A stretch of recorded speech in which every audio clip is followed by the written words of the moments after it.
uhai. Liko mara 80, kwa tafsiri nyingine liko mara 100. Neno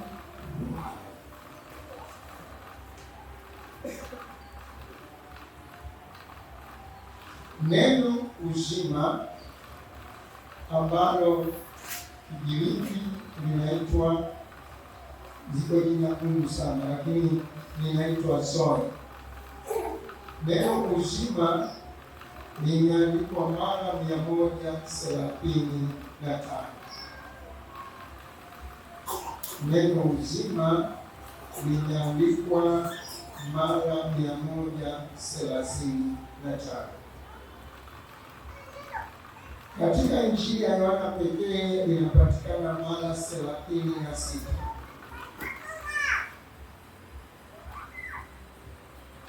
Na neno uzima wa milele linatajwa mara 17 kwenye kitabu hicho.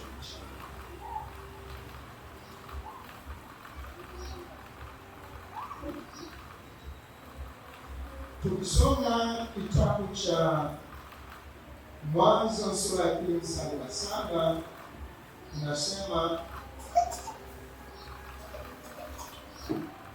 Mungu akamfanya mtu kutoka katika vumbi, akampulizia pumzi, akawa nafsi hai.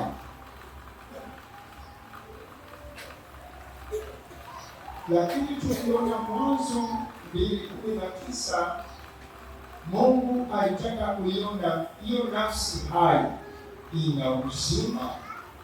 Amen. Akamletea wanyama Adamu ili aone anawahitaji, ili kuthibitisha Adamu ni hai, ni mzima, yuko hai lakini mzima. Sikilize Misali 20 na ule mstari wa 21, wote tunajua unasema mauti na uzima, haisemi mauti na uhai, liko katika uwezo wa kulia. Ninaanza na swali. Je, umewahi kujiuliza ni nini kikwazo kikuu katika maisha yako hata kukupelekea ukaishi kwa mazoea?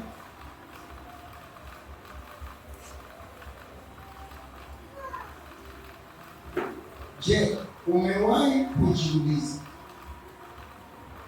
ni nini kikwazo kikuu katika maisha yako hata kukupelekea ukaishi kwa mazoea?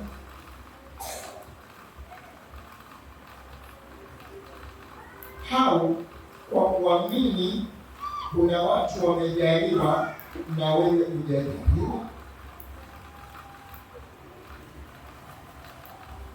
Yaani unaamini kabisa kwamba wale walio vizuri wamejaliwa na wewe hujajaliwa. Jibu ni rahisi sana. Jibu ni kwamba wewe uko hai ila sio mzima.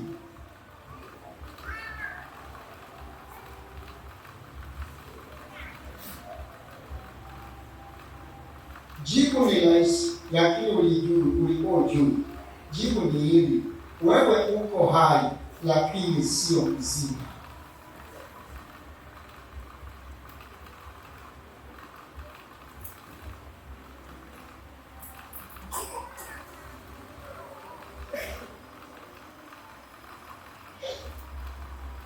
Ukisoma Warumi sura ya 8 mstari wa 9 na Warumi sura ya 5 mstari wa 11 inathibitisha wewe sio mzima ila uko hai. Hebu soma Warumi 8:6. Karama ya Mungu ni nini?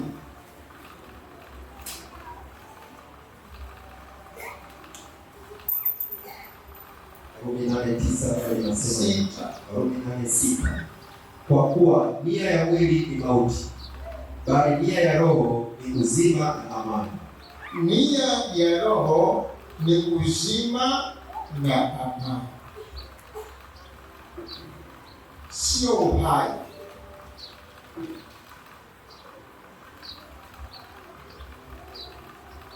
Ndani ya Roho kuna uzima, ndani ya nafsi kuna uhai. Amen.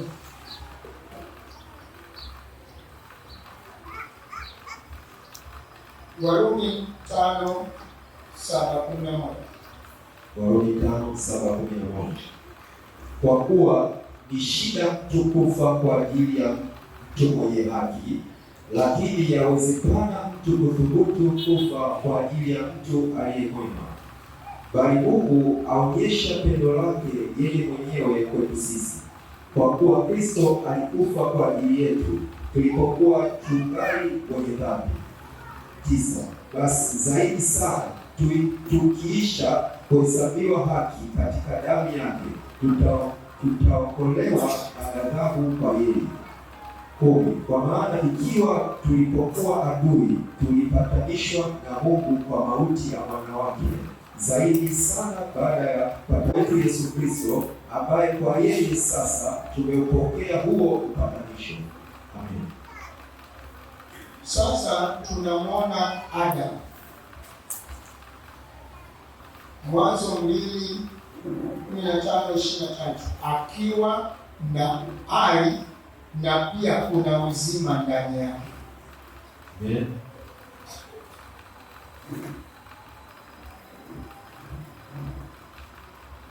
Soma Mwanzo 2:15. Tega maneno soma. Bwana Mungu akamtoa huyo mtu, Bwana Mungu akamtoa huyo mtu, akamweka katika bustani ya Edeni. Kwa nini anamuita mtu? Kwa sababu ana uhai na uzima. Amina. Kwa hiyo mtu yoyote anayeitwa mtu ni yule mwenye uhai na uzima. Ndio maana akasema mtu ni kitu gani hata mkumbuke. Umemvika taji na heshima, umemfanya mdogo punde kuliko Mungu, umevitawaza vyote chini ya miguu yake. Ndio. Nini? Zaburi ya 8:4-6.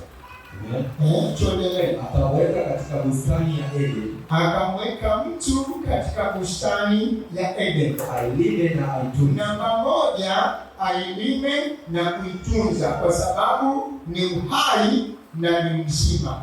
Amen. Bwana Mungu akamwagiza huyo mtu. Huwezi kumwagiza aliye hai, unamwagiza mtu mwenye uzima. Amina. Aliye hai haagizwi. Kweli. Anayeagizwa ni mzima.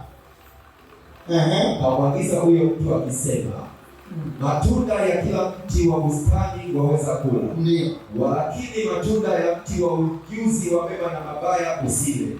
Kwa maana siku utakapokula matunda ya mti huo utakufa hakika. Huyu anayeagizwa ni mzima. Amen. Na kwa kuwa ni mzima, hatuoni hii sura ya pili wamekula. Amen. Tuendelee.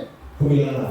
Bwana Mungu akasema, si vema huyo mtu awe peke yake. Si vema mtu.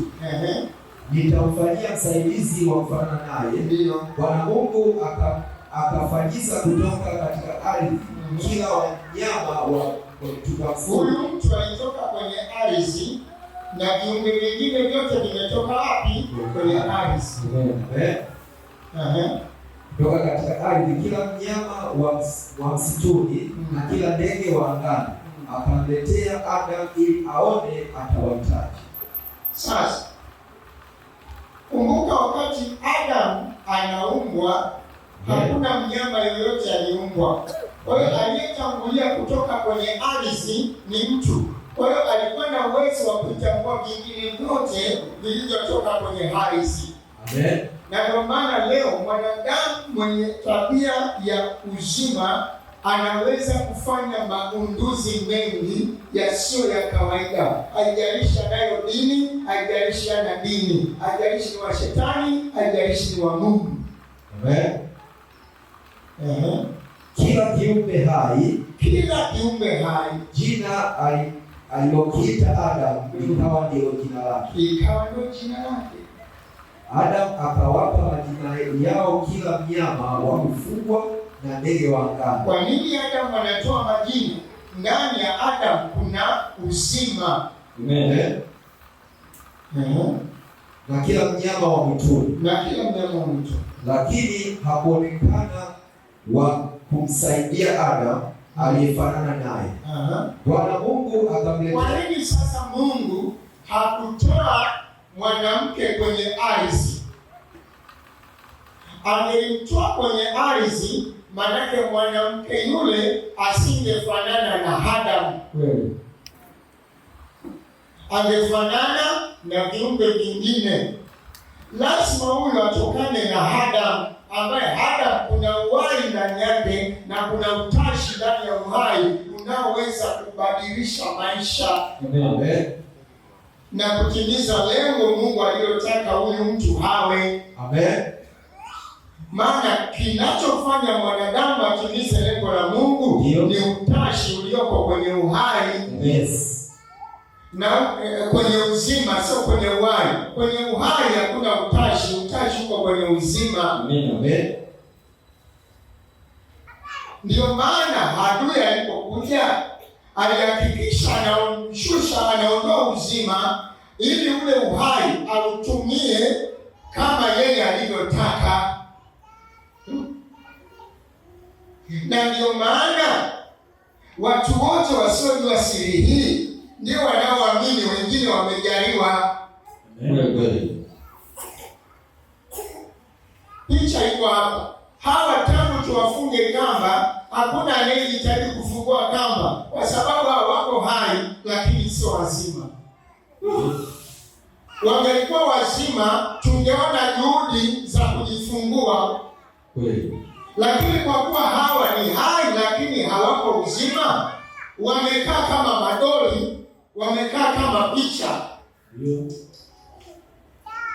Kwa hiyo hawa watabaki hivyo hivyo, hata ufundishe mpaka uchanganyikiwe, watabaki wale wale, hawatakuelewa milele.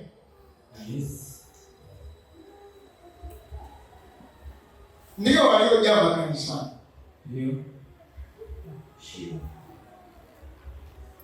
Na nimepewa hii baada ya wiki iliyopita.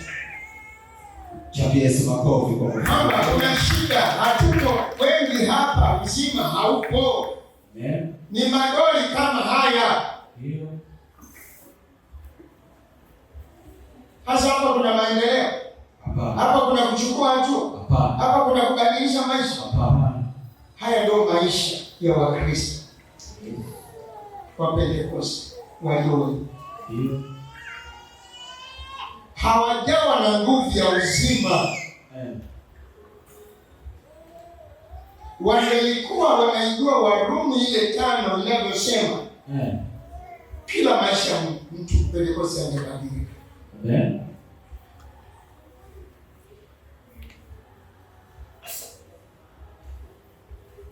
Maliza. 21. Bwana Mungu akamletea Adamu usingizi mzito, naye akalala. Kisha akatwaa ubavu wake mmoja, akafunika nyama mahali pake. Na ule ubavu aliotwaa katika Adamu, Bwana Mungu akaufanya mwanamke, akamleta kwa Adamu. Adamu akasema, sasa huyu ni mfupa katika. Nikuulize swali.